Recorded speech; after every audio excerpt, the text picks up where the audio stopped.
고려대학교 캠퍼스 내 모든 단위에 걸쳐 학생 자치 공간 문제가 심각합니다.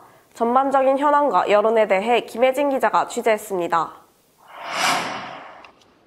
올해 1월 구 법학관 지하에 위치해 있던 자유전공학부의 자치 공간이 해당 학부 학생회와의 논의 없이 철거 통보를 받았습니다. 법전원장과 심리학부가 독단적으로 철거를 결정해 학부생들의 자치 공간이 학생 주체와의 상의 없이 사라질 위기에 놓인 겁니다. 학생 자치 공간 문제는 비단 한 단위만의 문제는 아닙니다. KUTV는 지난 2021년 이미 한 차례 신설학과의 자치 공간 부족 문제를 보도한 바 있습니다. 2021년 신설된 학과 중 스마트 보안학부를 제외한 나머지 세 학과는 여전히 단독 자치 공간이 따로 마련되지 않은 상태입니다. 신설학과의 여러 문제점이 해결되지 않은 상태에서 2023학년도에는 스마트 모빌리티 학부와 차세대 통신학과가 새롭게 신입생을 모집했습니다.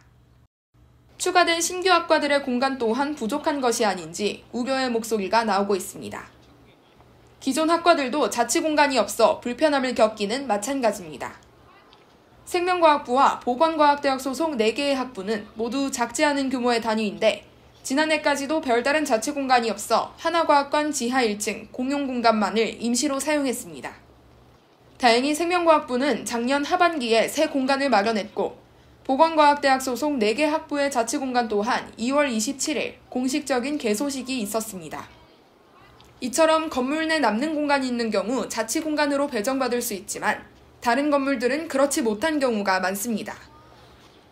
2023년 하반기 준공 예정인 자연계 캠퍼스 내 정은호 IT 교양관은 자연계 교양관과 정보대학 공간으로 사용 목적이 명시돼 있지만 공간 구획이 정확히 논의되지 않아 건물 내 과방과 같은 학생 자치 공간이 들어설 수 있는지는 확실하지 않은 상태입니다. 인문사회계 캠퍼스도 상황은 비슷합니다. 홍보관의 철거 및 인문사회 간의 착공 지연으로 국제 간에 임시로 마련됐던 문과대학 학과들의 공간도 열악한 상태입니다. 사범대학 자치 공간 또한 2011년 사범대학 분관 철거 이후로 라이시움 건물 내에 위치하는데 운영 시간이 제한돼 있어 그 역할을 충실히 해내지 못하고 있습니다.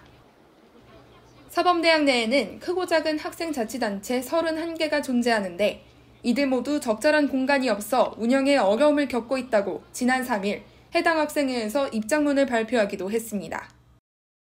학생사회와 직결되는 문제인 만큼 총학생회에서도 학생 자치 공간과 관련하여 공약을 내세우고 논의를 진행해왔습니다. 제52대 총학생회 버팀돌의 경우 공과대학과 신설학과의 공간 마련을 위해 학교 측과 가용 공간의 여부를 조사하고 이를 활용할 수 있도록 요구하겠다고 합동공청회에서 언급한 바 있지만 실행하지 못한 채 임기가 중단됐습니다. 현재 임기를 수행하고 있는 세솔의 경우 선거운동 당시 정은호 IT 교양관과 빈 공간을 활용한 신설학과 공간 확보 공약을 내걸었습니다. 학생 자치 공간은 대학의 주요 구성원 중 하나인 학생 주체가 민주적으로 의견을 모으고 학과 행사 등을 도모하며 학업을 키우는 배움의 공간이기도 합니다. 다양한 단위에 걸쳐 공간 문제가 있는 만큼 학생 대표와 학교 측의 적극적인 해결 노력이 필요한 시점입니다. KUTV 뉴스 김혜진입니다.